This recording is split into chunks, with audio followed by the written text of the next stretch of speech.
Hi there, welcome back to the Pino Team podcast. And today it's just me because I had a funny thought the other day. So I don't listen to music a lot. I don't put music on in the background. I've just never really been into music.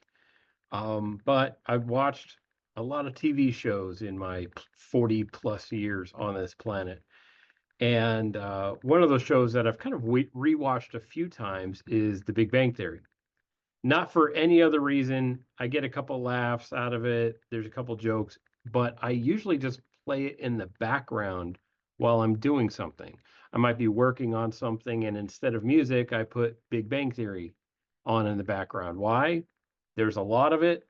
It auto plays on my Amazon account. I've bought all the seasons. And so it's just playing in the background. I don't pay much attention to it. And I don't know. I mean, the show's been around now, I mean, almost 20 years, right? And uh, I was wondering if there was a breakdown of all the pictures from the title sequence. So I'm going to give you a quick clip of that. No sound, not trying to get copyright violated, but you have the Big Bang Theory opening video, and I really like the little animation of going through the solar system. But then it goes through these very now this is like at like one quarter speed, but it goes through all these images, a lot of them. I didn't even try to count them very quickly in the opening sequence.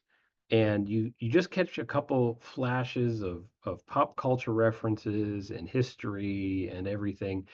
And I was wondering if there was a breakdown of each one of those images.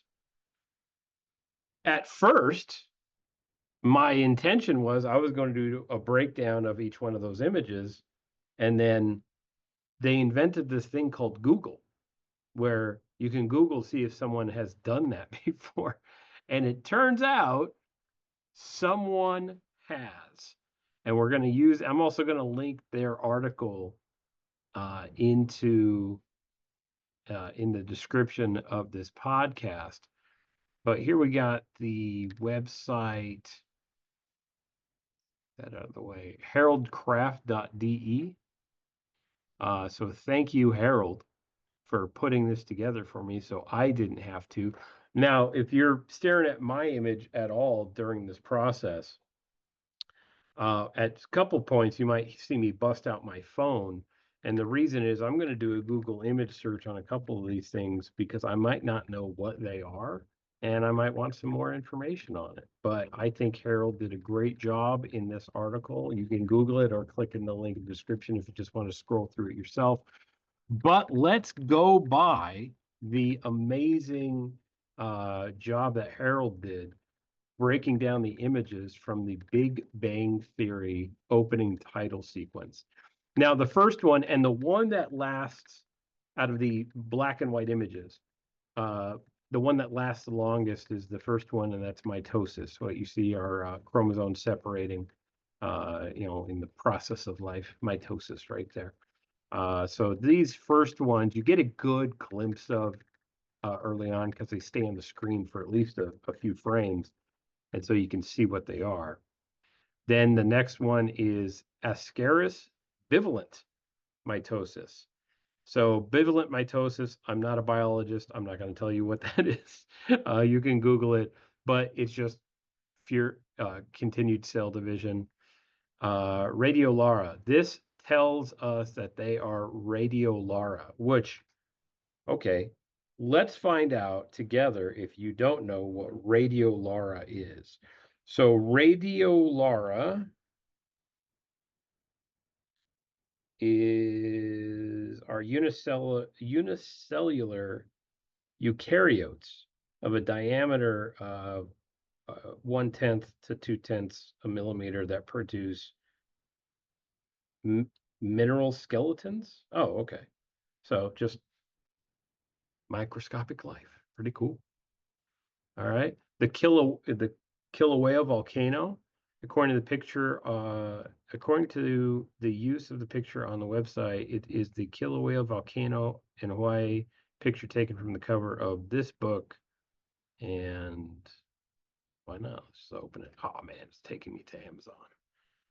Thought it was going to open a new window. Processes that shape the earth. Okay, there's that image. Let's go back. Please bring me back to where I was. There we go. Prehistoric fern. And I mean, this one's going to be kind of a deep cut, but watch this. Loneliest fern.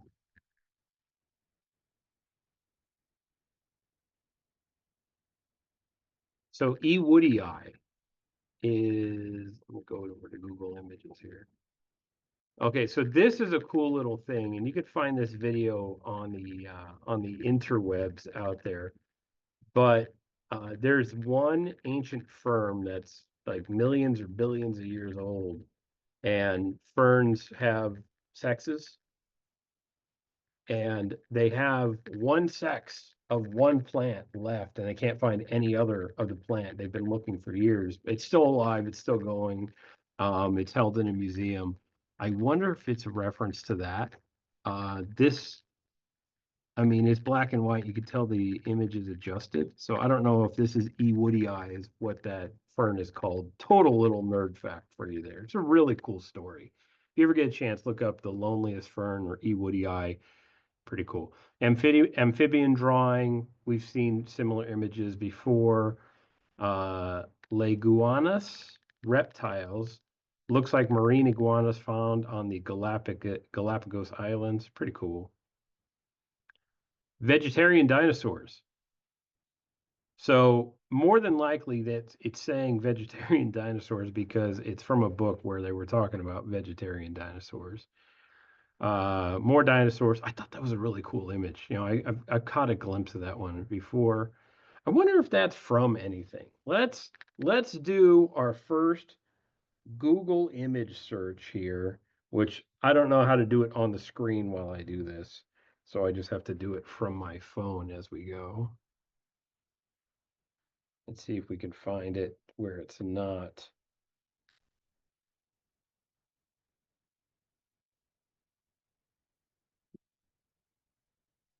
The image itself has not come up, so I don't know where the origination of the image, but I always wondered where that one came from. Drawing of a mammoth, chimps, evolution of man. I've never really caught a glimpse of that one before, but interesting. The wheel. I'm pretty sure it's not the first wheel, just wild guess. Sand cave drawings. This image most likely shows cave drawings of the African sand culture. They're also called the Bushmen or Basarwa. See, I've heard those terms before. I never heard them referenced as African sand culture, but I'm not an etymologist. I don't study history, so documented their lives via rock drawings in the area of the Draxenberg Mountains. See here for a large image, and here for a very interesting comparison of cave drawing characteristics throughout the world. Oh, pretty cool. All right. Next one is Stonehenge. There's a million images of Stonehenge. Actually, probably more than a million images of Stonehenge out there on the internet. I'm not going to try and find where that one is at. The Moai of Ahunana, which is located on Anakani Park, Rapa Nui. A face carving. Even though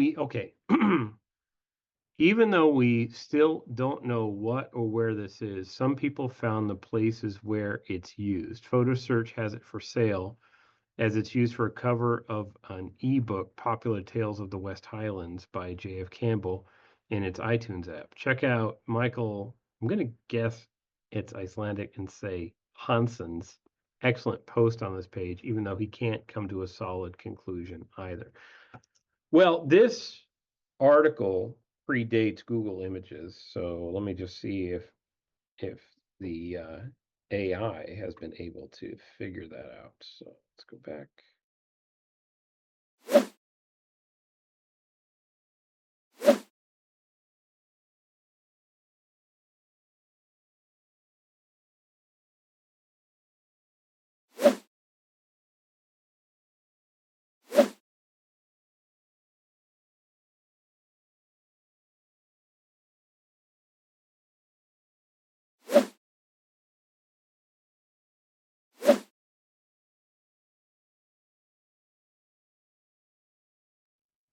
See if we can figure out where this is from.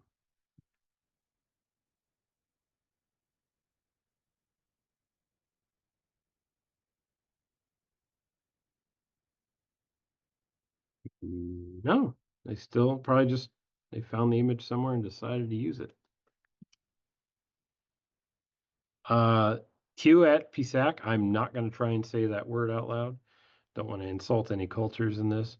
The citadel at the Incan ruins, Inca Pisac, in the Sacred Valley in Peru. Interesting.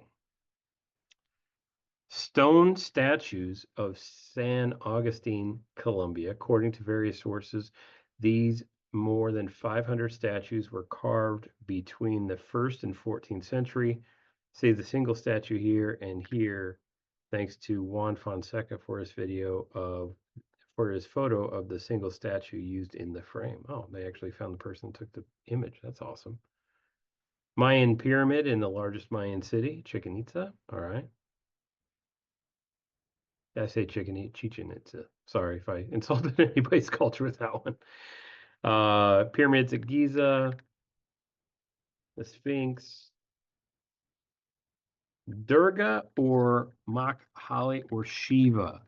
New findings say that it might be the dancing Shiva without final confirmation, though. I'm not going to, this is not for investigatory purposes, so I'm not going to go try and figure out who it is. I guess it's not easy to determine which aspect or the sort of Kali the image represents. Can anyone find out where this carving is located?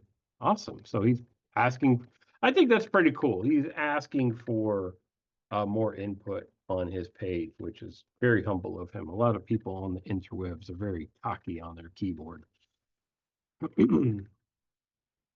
The dragon mosaic at Wat Frothat Doi Suthep.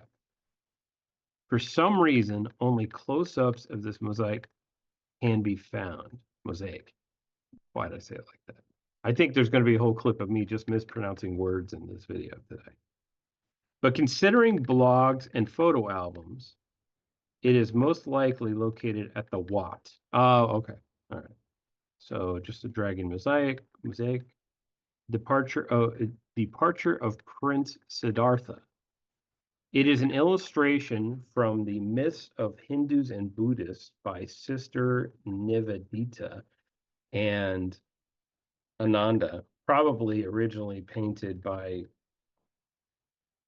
again, I'm sorry, I'm not even going to attempt to say some of these names and titles because, yeah. I'm not quite sure who did that. Information from the Bridgman art also used one in his copy of Hermann Hesse's Siddhartha. Okay, so I can, he goes, so I guess we can confirm that it is not Saraswati. Okay.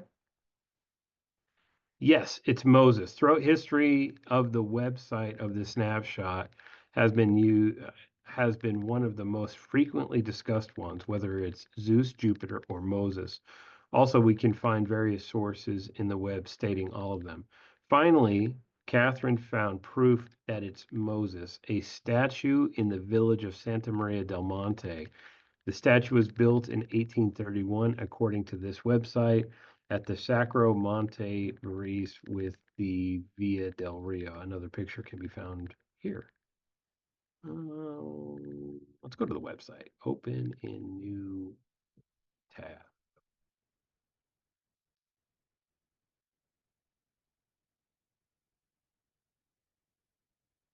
Can't find the server. Okay, I guess we're going to the image. Open in new window. Nope, didn't mean to do that. Sorry. Okay, so that one, by the way, did not work. So that has been taken down. All right. Parthenon on the Acropolis, Jesus Christ. And yeah, as a Christian, I thought it was really cool that they included that in there. It's just for a brief second. I honestly, until I looked at the slowed down version, I never picked up that Jesus was in the title, in the opening title sequence. So I think that's cool. Flipped excerpt from the 1879 painting by Jean-Paul Lorenz. It's a painting. Wow. I thought that was an image. That's pretty cool. I wish I could, create an image like that, but my stick figures don't even look like stick figures. Great Wall of China, great image. I think that's an iconic image. I think a lot of people have seen that image before. Notre Dame, Taj Mahal, Leaning Tower of Pisa, Michelangelo's David. I'm just flying through these because most of these, I mean, you should have learned about this stuff in elementary school. Just just saying. If you didn't, I feel bad for you. But a lot of the stuff, the Vitruvian Man, censored because the Vitruvian Man is not censored. But the Vitruvian Man, Massachusetts Bay, ancient drawings. See here. Now one of the first mysteries, and this is unrelated to this image. Okay, one of the first images, first mysteries that I ever that sparked my want to solve mysteries kind of hobby in the background was Roanoke. Now I'm not saying it's related to this image. Be cool if it was, but I got to look at ancient maps back then, images of them. I don't think I've ever held one. Um, but I love ancient maps. So it's from an ancient drawing. I want to see this. We're going to open this in a new tab. Let's see if it opens. Hey, that link worked. Pictorial field from the Revolution, 1850. And let's see if we can find the image just by there it is. Look at that. Plymouth. Okay, so this is okay. Massachusetts Bay. Awesome. Just leave that tab open. Viking Dragons, a painting of Albert Seville portraying Viking longships. So far, it seems like it's staying right on course time-wise. Like, it's not like the opening sequence of Contact where they almost make it seem like Jupiter is 60 light years away. I get what they're trying to do, but it didn't come out. Any nerd that watched that, any nerd that watched that movie, the title suite, you lost us in the title sequence. Contact. I'm sorry. All right, let's see here. Vasco Nunez del Balboa, unrelated to Rocky. I know, boomer humor. Deal with it. Even though I'm not a boomer, I'm Gen X.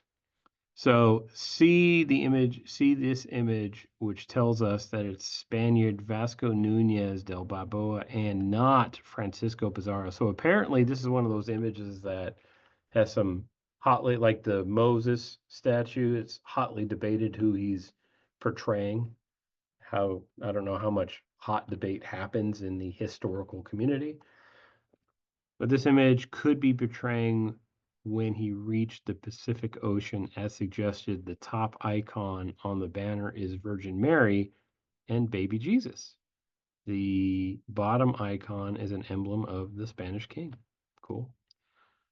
Oh, Christopher Columbus. I mean, still, I have no problem telling people that I'm very firmly on the indigenous people side day. Um, and it's not that necessarily I think it needs to be called Indigenous Peoples Day. I know pretty well the actual history of Christopher Columbus. And I think if this show was remade today, this is one of those images that probably wouldn't be included because the history wasn't as well discussed. It was well known, but not as well discussed. What Christopher Columbus's real history is. I mean, he came from Spain. Spain jailed, imprisoned Christopher Columbus for his actions in Haiti and the Dominican Republic, or what we know today as Haiti and the Dominican Republic. Um, I mean, he was just a bad guy. Okay, just a really, really bad guy. And so, yeah, but it's just history in here, right? Good painting, good painting by Hernan. Uh, Pretty sure it's supposed to say Joan of Arc, but it says Jean of Arc. painted by. Oh, okay, that's why he just transposed. Right?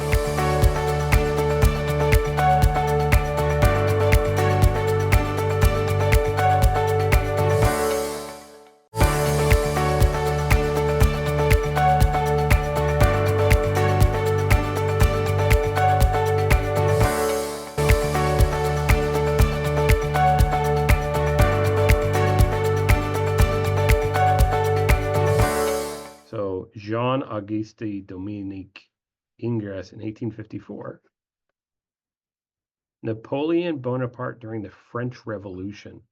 Okay, if you want to know more about the French Revolution, you need to look up French Revolution oversimplified right here on YouTube.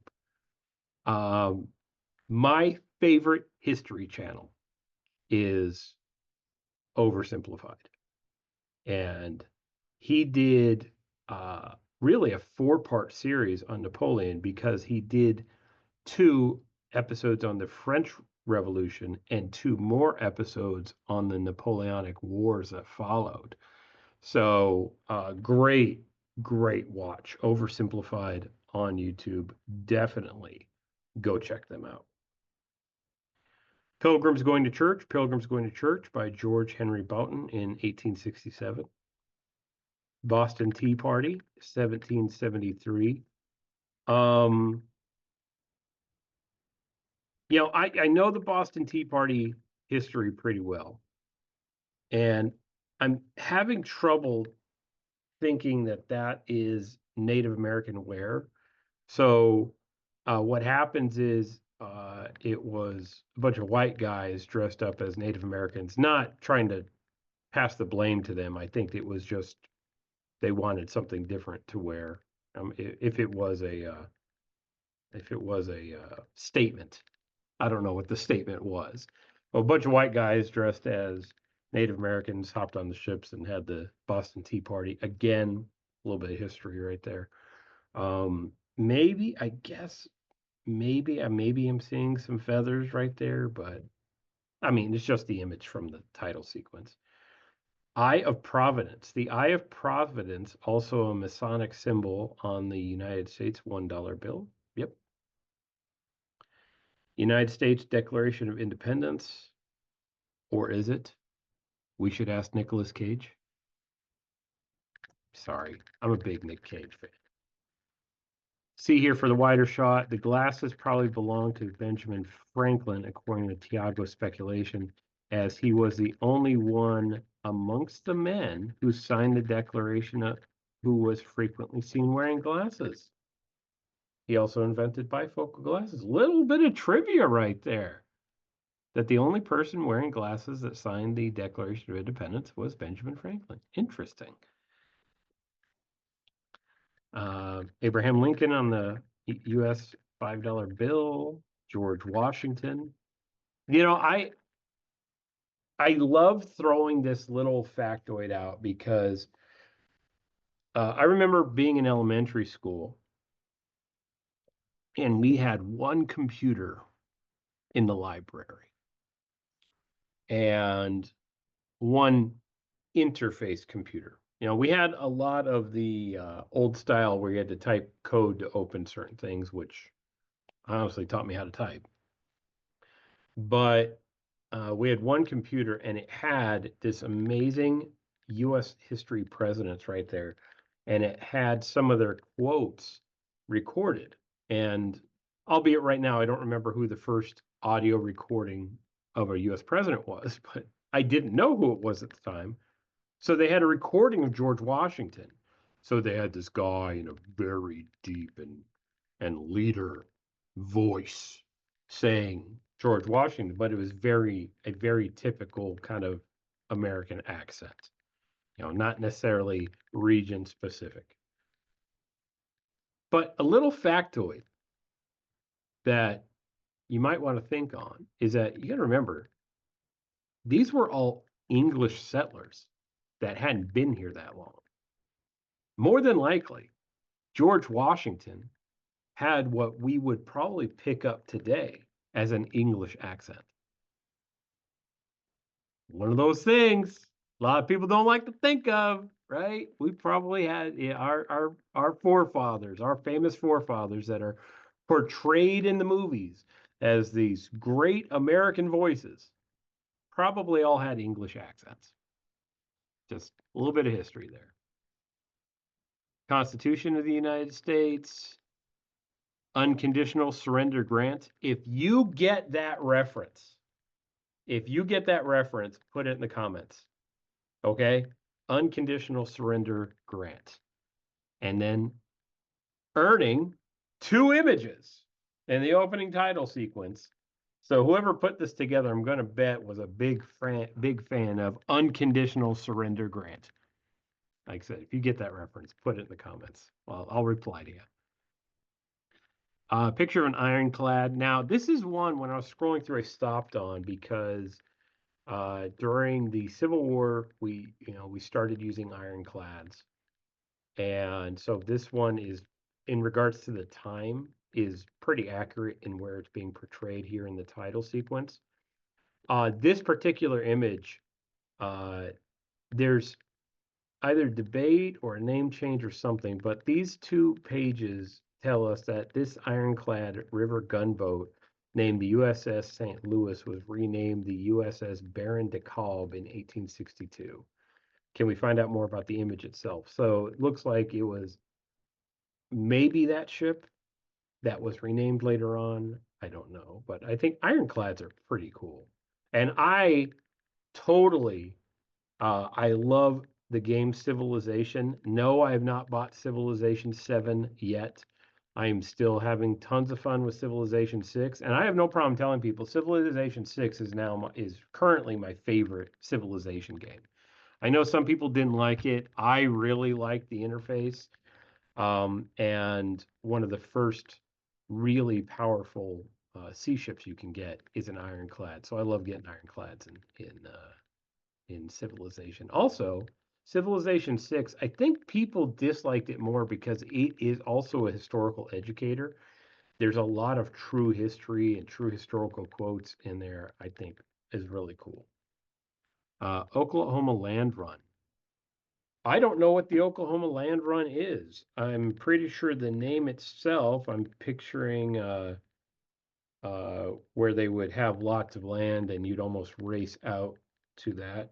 But let's find out what the Oklahoma Land Run is. Oh, wait, I guess I can Google that since we're here.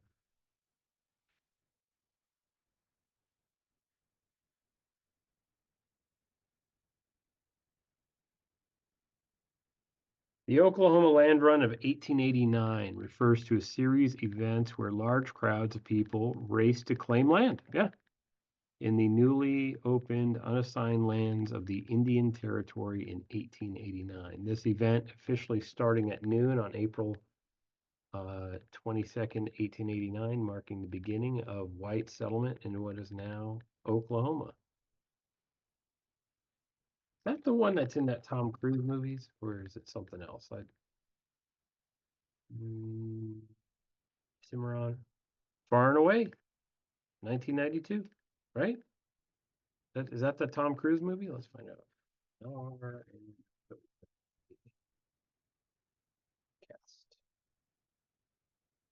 Yeah, interesting portrayal. And Tom Cruise survives getting, trampled by a horse with no injuries.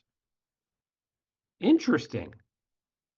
Far and away. A little deep cut Tom Cruise reference right there.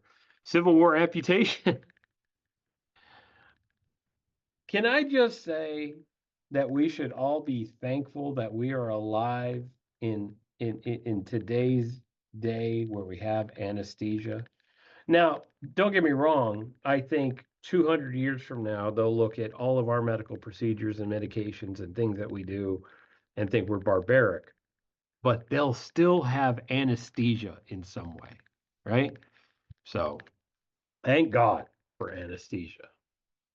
Vancouver Express, according to the website, it's the Vancouver Express backup by this gallery telling us it's dated back to 1925.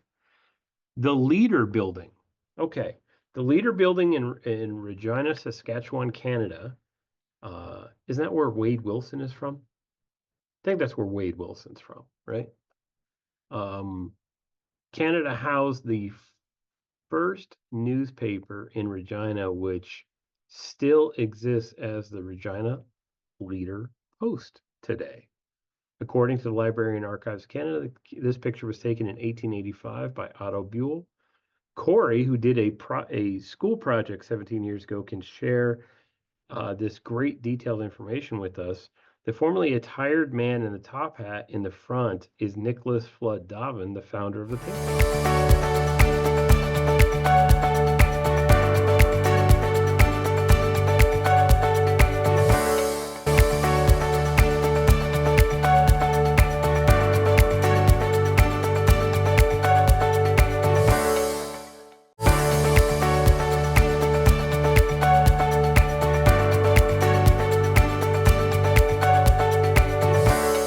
Cool. Gold Rush, panning for gold, which I figured out how to do much later in life and embarrassed myself so many times as a kid when you'd go to those places where you could pan for gold or, fool's gold, right? I just figured out how to do it now. Which kind of upsets me. I wish I could go back then, do it again. Telegraph, J. Edward Simmons. Wow, it took us a while to find this, didn't it? This is J. Edward Simmons, president of the New York Stock Exchange in 1885.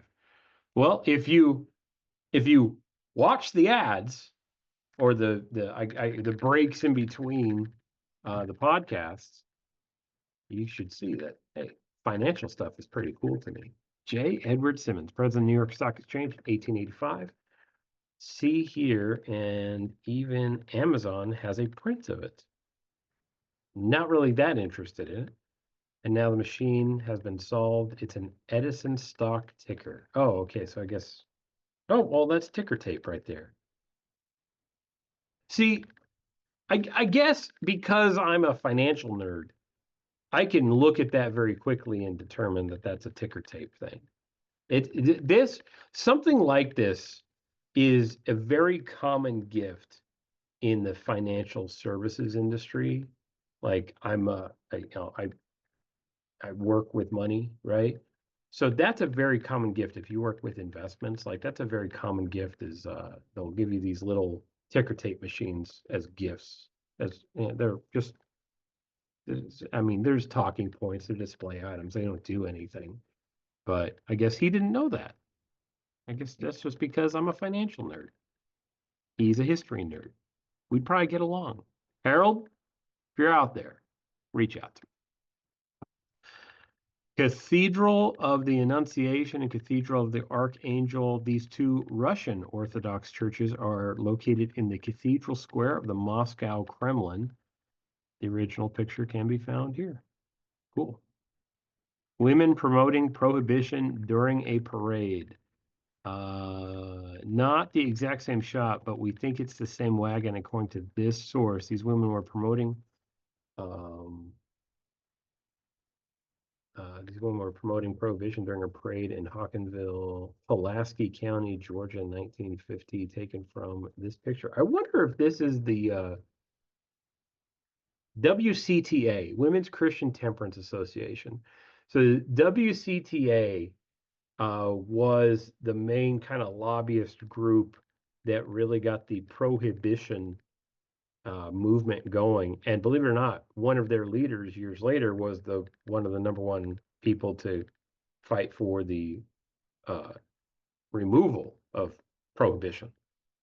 So I'm just wondering if that's the WCTA, and let's find out. Let's see if I correctly history nerded this one myself. Open link in new tab.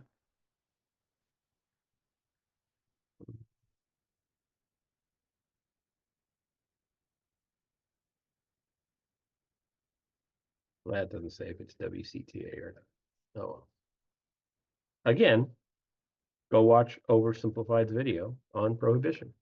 That one's a funny one. I love that one. And I'm just going to throw this out there. I'm going to show you my favorite Oversimplified video? Oversimplified. Because I keep sending you over there. I might as well send you mine. My favorite, The War of the Bucket by Oversimplified is my favorite oversimplified video. So if you ever get the opportunity, if you want a good entry point to oversimplified, War of the Bucket. I laugh every time, but you learn real history, which is really great. But it's nice. It's true. It's a psychological fact that if you can remember something funny while you're learning, you're more likely to remember it. And he does a great balance of humor and history on that one. Back over here, the second industrial revolution. What exactly is this about? Taken from this photo. Well, that's obviously large farm stuff, right? Taken from this photo, open link a new tab. 123, okay. Takes me to a stock image website and it looks like it's gone. All right, so they got 12 seconds, they got 10 seconds of free advertising on me right there. But it just looks like farm equipment. And back then, I mean, now if you go into any farming areas, you'll find like a John Deere dealership where you can go and buy your large farm equipment, almost like a car dealership. Back then, there was a lot more specialty things, and based on the region that you were at, um, it- farm equipment could look very, very different. So it's not surprising that someone could look at that image and not know what it is. I don't know what they're farming. It looks like wherever they are, they're not in a field that's ready to be pulled up right now. So uh, either this image is fresh after they've completed something, or they're getting ready to till or seed a farmland. Who knows? Edison's light bulb. I don't know if that's Edison's light bulb. I guess let's go look at it. Edison's light bulb. Edison's light bulb. I'm always afraid to Google stuff because there's always dumb images associated to it.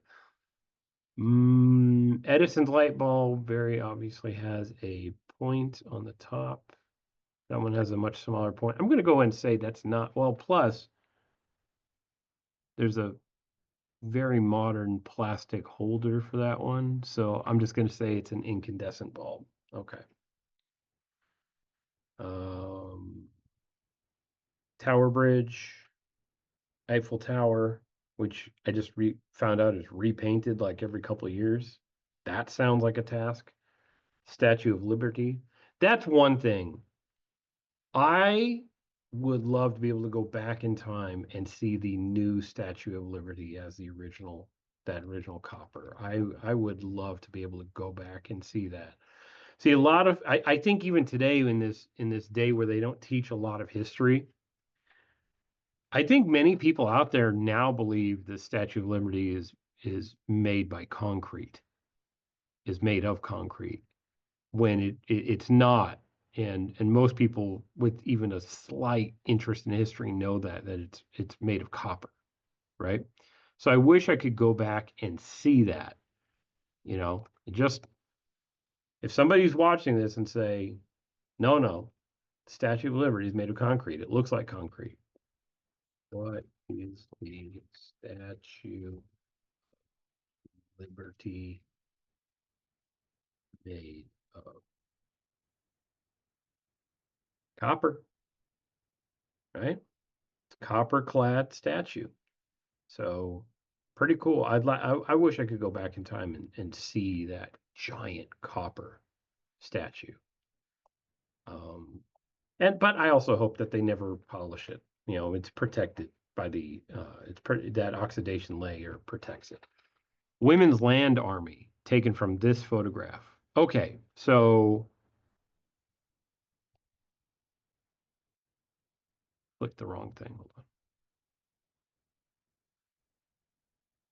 Stock photography. Oh, come on. Let it show the image. Nope.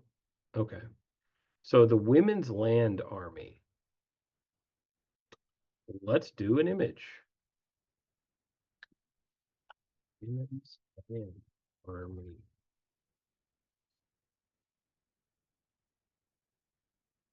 I. 'Cause What was the Women's Land Army? Imperial War Museums.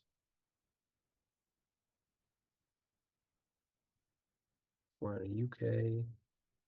The Land Army made a significant contribution to boosting Britain's food during the Second World War.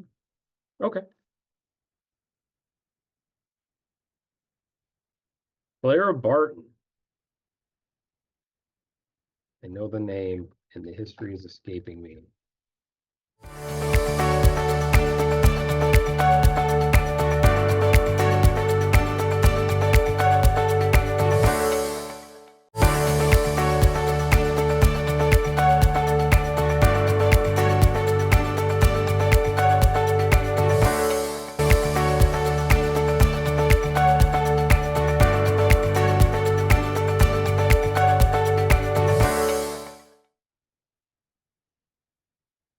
Founded American Red Cross. I wouldn't have come to it on my own. I knew the name, but I couldn't place it. People made homeless by German bombing during World War II. So a little bit is now that World War II. I can give you a little bit of history. I can tell you a cool story about my grandfather. My grandfather, uh, born in Scotland, but was a British soldier during World War II. His house got bombed during World War II. He lived in, I don't know if if it was childhood home because they moved around a little bit, but he grew up in Aberdeen, Scotland. My grandmother lived in that really bad guy's Germany. I hate that YouTube censors all that, but during that really bad period of Germany, 30s, 40s, she lived there. My grandfather was the British soldier that got her out. Pretty cool. And they emigrated to the United States, and they were unable to have children of their own, and they ended up adopting my mother, and I'm alive today because of that. I think that's really cool. So, but yeah, his house was bombed. Now I think he was already serving, so he wasn't left homeless because he was with the military. But yeah, his family was displaced because of bad guy bombs during World War II. Hopefully, YouTube thinks I did a really good job avoiding all the words that they hate, even when they're said in regards to history, which I don't understand that. Question marks. According to Susan, these are not Amish. The Amish have very distinctive hairstyles, clothing, and beard customs, and their buggies, even earlier ones, were not like that. I would agree that that's not Amish. Let's see if there's any. I'll do a Google image search on this one and see if we can find if there's any more history on this one. Okay. Google.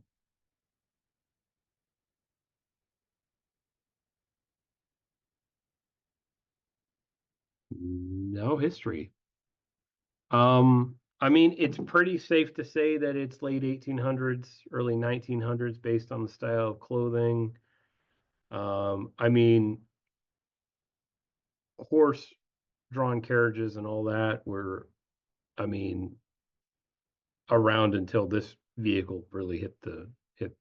I mean, there's plenty of images out there of New York City, where in a 3-year time period, you go from a horse and person drawn carriages on the streets dominating, and there's like one image of a car in the background to less than 3 years later, there was one horse and the rest were all powered vehicles, most of them Model Ts.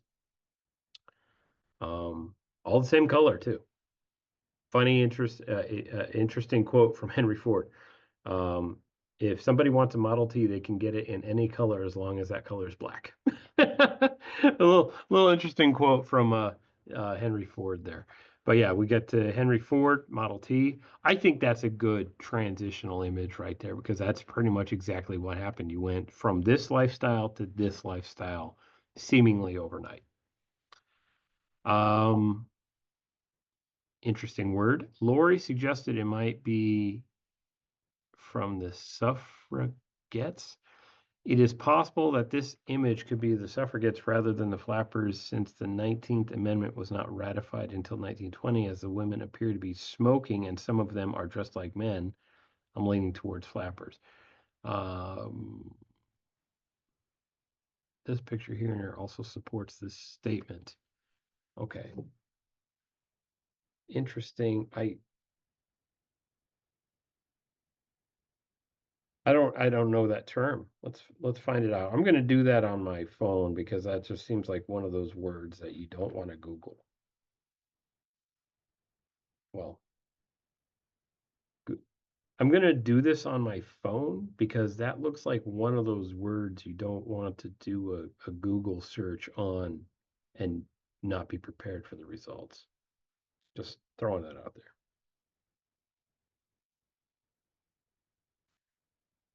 Here we go. Flappers were a subculture of young Western women prominent after the First World War and through the 1920s who wore short skirts. Oh, okay. They were just kind of some stand-up women that dressed a little bit differently than the commonality back then. Good for them. Teddy Roosevelt. We all know it's Teddy Roosevelt from this picture, also used on the cover of a certain book. I mean, he's kind of like the iconic image of a president to me, right? Like, I thought it was cool. Boeing P-12, cool biplane. For time issues, I'll just put double S comment here. Number 73 isn't a Polikarpov Russian, but it's a Boeing P-12. Observe the rudder painted with the colors of the United States Army Corps. Check other examples. Okay, so somebody thought it was one image, turns out to be another. Mount Rushmore. It's interesting how Mount Rushmore has become a cultural reference because you see a lot of people in interviews where they go, okay, well, you're part of this industry. Who's on your Mount Rushmore? And everybody gets that reference. I think that's such a cool thing. I don't know. Maybe I'm just nerding out on history. Second reference, because we had Clara Barton earlier to the Red Cross as a Red Cross volunteer, as Antonius pointed out. I would love to know who all these people he's referencing are because there's not a lot of similar names. This is a volunteer Red Cross, but we couldn't find out which one. Can anyone? We now have a large image showing the total Red Cross sign. Albert Einstein on a dollar bill. See here. What's all that about? Having some. I want to see this. Open link, a new tab. Please. Page not found. Never mind. Well, you know what? Hold on. Albert Einstein, which I spelled horribly. Dollar bill. Let's see this.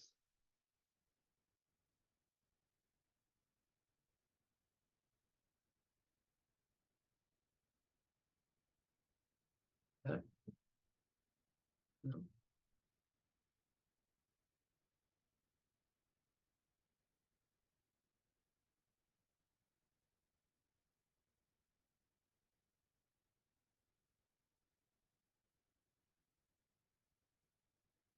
Deep AI has a response. Albert Einstein is featured on a fictional $1 million bill. Oh, okay.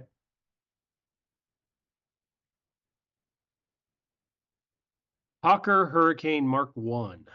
Two people confirm this, one commenting as follows. Hawker Hurricane NCAM-1s flying are early World War II Vic formation, 3 aircraft flight, very close formation, the roundels and fin flashes are clearly early British markings. That photograph was taken in the early stages of the Battle of Britain, summer 1940. Pretty cool.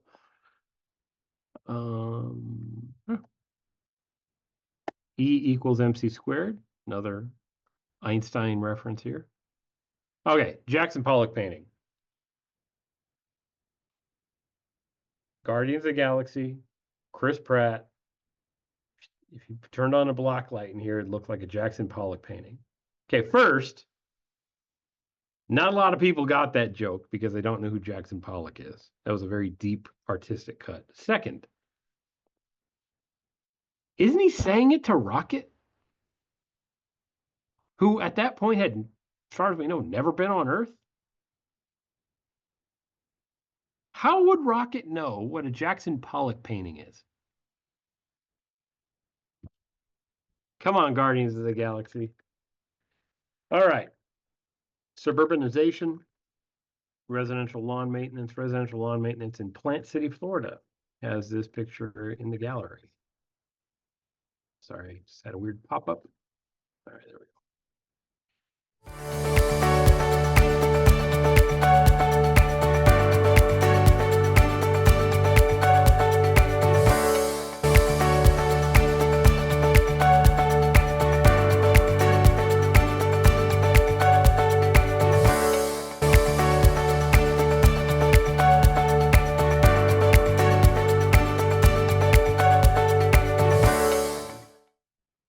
Chrysler Town and Country, 1947. It's a really beautiful car, isn't it? I mean, is there anybody that wouldn't want that car in that condition? Come on, it's a beautiful car. Jukebox. So, I mean, now they're just apps, right? This is an annoying thing, okay? So, and this is, I mean, maybe you know this. We like to go out and have a beer every now and then, and most of the bars here in the Phoenix area have something called, I think it's called Touch Tunes, right? So it's the jukebox of today's era. So you get on there, most of them have touch tunes, and you pour in 5, 6, $7, you get 10 picks, right?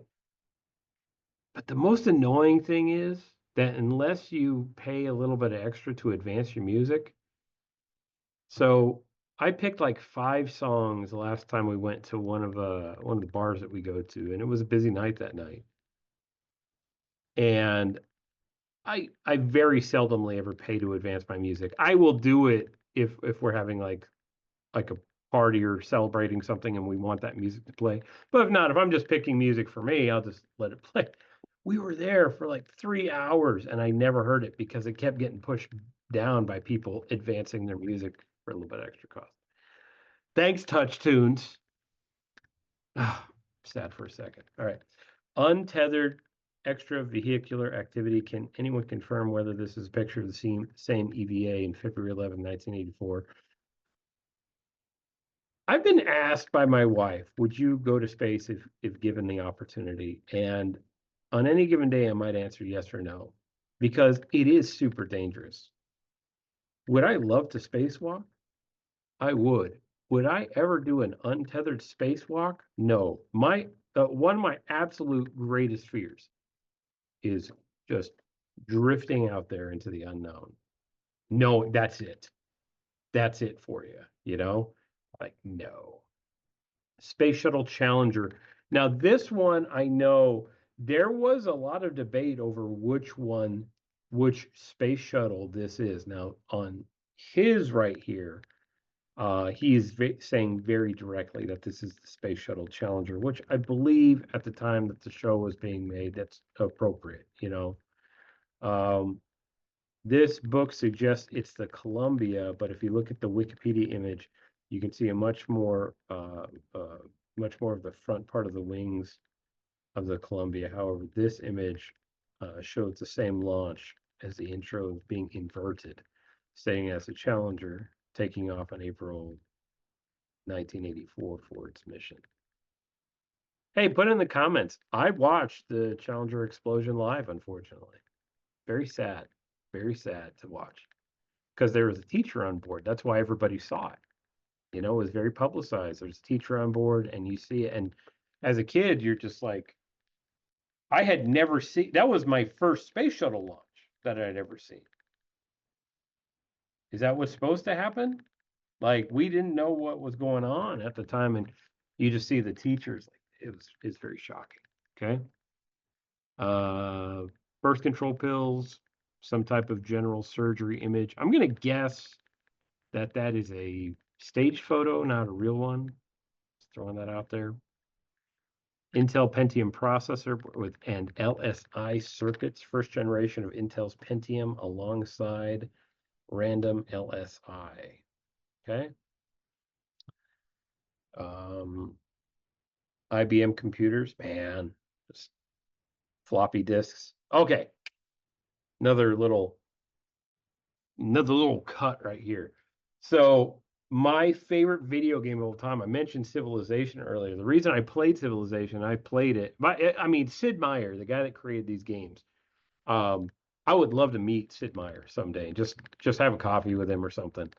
Have Diet Coke with him. I don't care. But Sid Meier, um, still around, still out there. I think it's his company now is called Firaxis. Um, but back then, back in the 80s, no, oh, actually, this is 1993. One of 1993's top PC games was XCOM, which is my favorite video game, PC game of all time. Okay. I still have it. I bought it off Steam and still occasionally go play it. Now, I will tell you something. There's two versions. There's XCOM, and because of licensing in different countries, it has a couple different names. There's UFO Enemy Unknown or XCOM UFO Defense. Okay. Um, they're the exact same game. It was just titles, different licensing, stuff like that. The sequel to that game was XCOM Terror from the Deep, which used to be my favorite game. Now, the reason why I say it used to be is the Steam version has an error in it. The Steam version, for some reason, won't let you advance past a certain part of studying technology, and you just get stuck. It's still fun, but you get stuck in this place where all you're doing is responding and fighting aliens, but you're never going to be able to advance the game to the end. However, the the original XCOM UFO Defense on Steam is done correctly. Bring that up because I remember, I mean, I think it was like 10 discs that it was a box with 10 discs. Whoa, sorry about that. Discs that that you had to use to install because the game was like 10 megabytes. So you had an install disk, you'd take out one, put it in. It was like a 2 hour process to install this like 30 megabyte game. It was hilarious back then. Uh, Empire State Building. What is special about this picture? It's facing north, so even the World Trade Center was still there, but it wouldn't be in the picture. Okay. Toronto subway at Union Station. Hollywood sign. Martin Luther King. He just puts disco. It's a disco ball. Roller skates. Oh gosh. Yeah,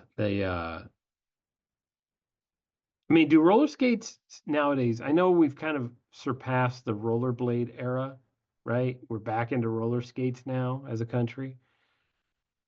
Do roller skates still have that wheel in the front that you would use as a brake? I just remember I never got into roller skating because I'm like, okay, you dip your toe forward to stop. I think people know how to stop better now by angling their feet and everything, but using that front brake thing, at least that's how I was taught. And I'm like, well, that just means I'm not going to roller skate. All right, and here's one that actually surprised me. Okay, this flashes for maybe 1 or 2 frames. I'm barely able to see it when you're watching. And I always thought it was Robbie the Robot from Nintendo, the absolutely failed attempt at them putting a robot into a box, hoping it would get more kids to buy a Nintendo. I thought it was Robbie the Robot because they just, it flashes just for a second. No, it's the Mistabot. Okay. Which I think I had one.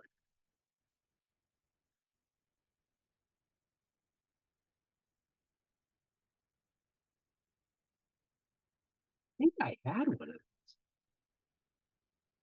I mean, it didn't do anything, right? I mean, it lit up, but maybe made some noise, but I don't remember it doing anything. Anyways, CD player. Did you have a CD player? I did. Remember, we can only listen to the same 8 songs over and over again if you don't want to carry other CDs. Um, Model will need confirmation with larger screenshot not available because of my home computer. Weird, but yeah. I don't think that's a Sony Discman, but all right. IBM PS2 Model 50Z. Breakdancers. So they got a random image of breakdancers that I got hurt looking at that photo right now. Like I think I injured myself just looking at that. The Motorola TAC. I had that phone. Every time I think of that phone, there's a scene in Men in Black 3 when he puts this giant, when Josh Brolin puts his giant phone up to his ear, and Will Smith goes, "Don't put that next to your head." When I think of those phones, that's how I feel right now. Right? Those were hilarious. Very large array. Can anyone find out where this VLA is located? Isabel and others think it's at Socorro, New Mexico, but but we don't know for sure. Also, you can tell, obviously, all these previous images have been retouched in some way. A lot of those arrays look very similar. Are they compacted so they're all close together like that? I don't know many that are, so I'm guessing this is a retouched image. Probably not an accurate one. Skateboarding, another thing that I never got into. Berlin Wall, pretty cool watching that unfold live on TV. I was able to watch that live on TV come down, which was really cool. I had a friend of mine that had a piece of the Berlin Wall. Just kept it on the shelf, talking point, pretty cool.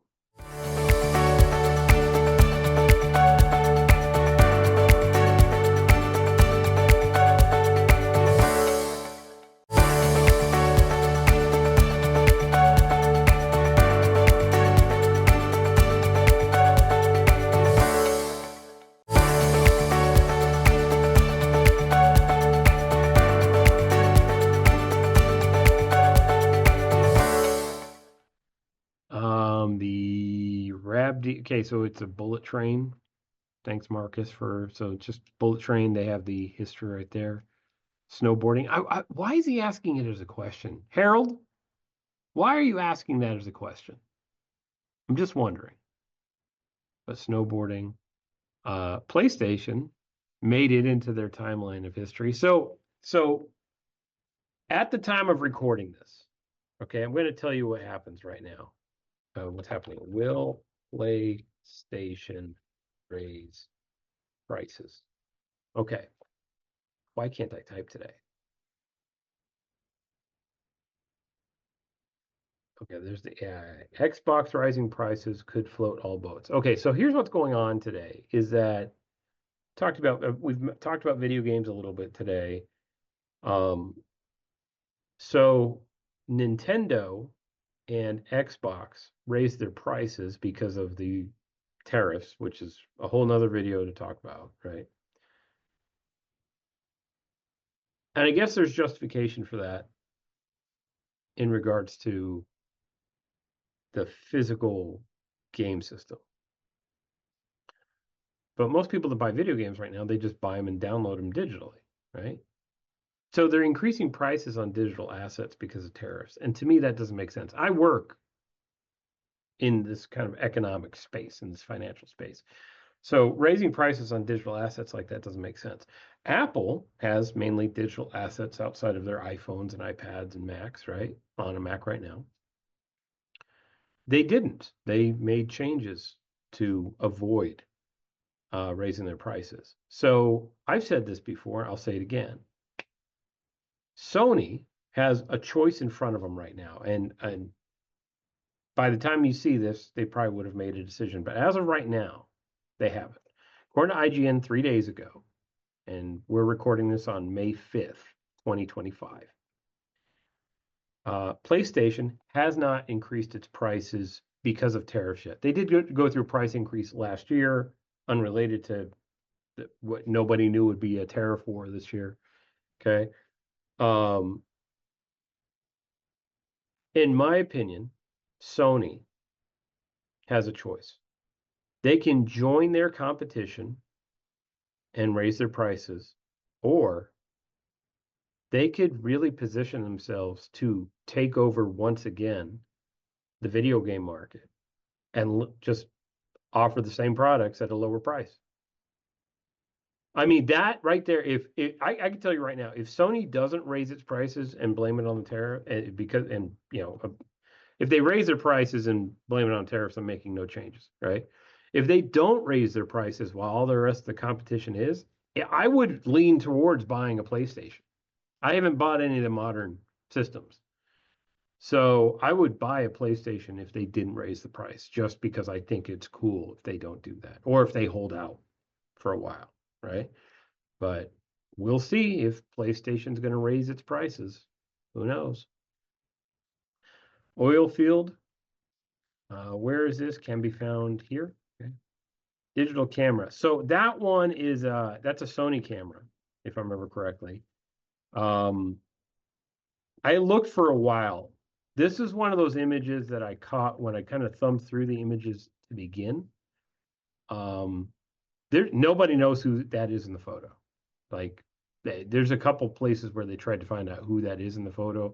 They thought it might be a reference to somebody.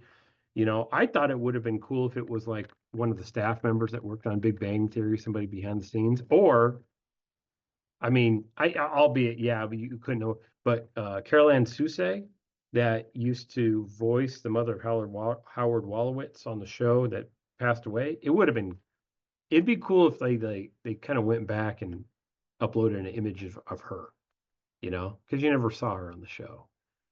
And then Millennium Photographs right there. So yeah, those are the images from the Big Bang Theory with some side conversations that happened along the way. This was just for me. Like, if you get something out of this, I hope you do. If you're a big Bang Theory fan, hopefully I said that right. Maybe you got something out of it, maybe you didn't. I really wanted to know what those images were, and now I do. And if you showed up looking for that, great. I'm happy you did. So just thanks for sticking around. There is one more image I want to look up before you go.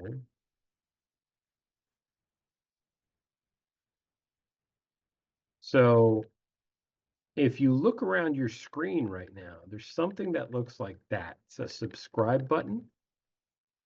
Something really cool happens for both of us if you click that. I just want you to know that. Like, if you do that, in fact, hold on, let's have some fun with this. This is going to be the thumbnail. I'm going to do this live. We're doing it live.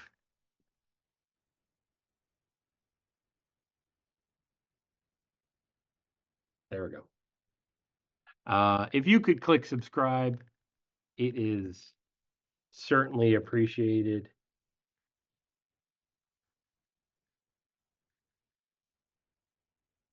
And then also, if you could like the video and leave a comment. Like, there's a couple times where I asked you to leave a comment. I would love to have those conversations with you. I try to reply to all the comments that are on there.